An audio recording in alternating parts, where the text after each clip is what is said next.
नमस्कार साथियों, मैं दीप सेन। आज हम बात करेंगे भारतीय जनता पार्टी की। भारतीय जनता पार्टी ने आगामी चुनाव की तैयारियों में लगी हुई है। वह अपने चक्रव्यूह में एक बार फिर से सत्ता की चाबी अपने हाथों में लेना चाहती है।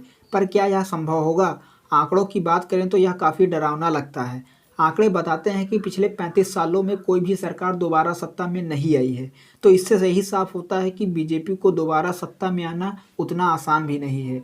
ऐसे में उसको अपनी पार्टी के लोगों को तैयार करना होगा, जो सरकार की उपलब्धियों एवं नीतियों को लोगों में प्रचार प्रसार कर सकें। साथ ही नए एवं पुराने चेहरों पर भी विशेष ध्यान रखना होगा। उसे अपना प्रमुख हथियार हिंदुत्व को भी आगे बढ़ाना होगा। अयोध्या में बन रहे भगवान राम मंदिर की विशेषता बतानी होगी तथा इसके बाद निर्माण में बाधा पहुंचाने वाले लोगों को भी जनता में प्रचार करना होगा। हिंदुओं पर हो रहे जुल्म जात की जानकारी भी जनता तक पहुंचानी होगी।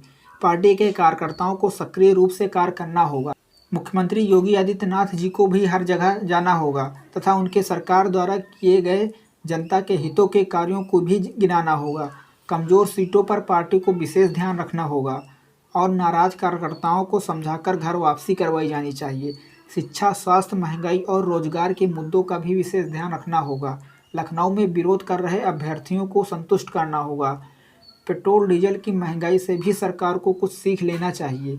विरोधी दलों द्वारा तैयार किए जाने वाले मोर्चों का भी विशेष ध्यान रखना होगा। जहां तक संभव हो सके छोटे छोटे दलों को साथ लेना चाहिए, क्योंकि सभी छोटे छोटे दल अपने क्षेत्रों में अच्छा खासा प्रभाव रखते हैं। इसलिए उनसे बात करके कुछ सीटों पर समझौता अवश्य करना होगा। अन्य पार्टियों द्वारा किए गए गठबंधनों का विशेष रूप से ध्यान रखना होगा। साथ ही प्रधानमंत्री नरेंद्र मोदी जी को भी चुनाव में सक्रिय रूप से शामिल होना चाहिए तथा पार्टी के छोटे छोटे कार्यकर्ताओं से लेकर बड़े पदाधिकारियों का मनोबल बढ़ाना चाहिए।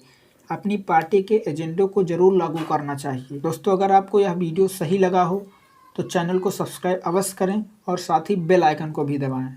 धन्यवाद।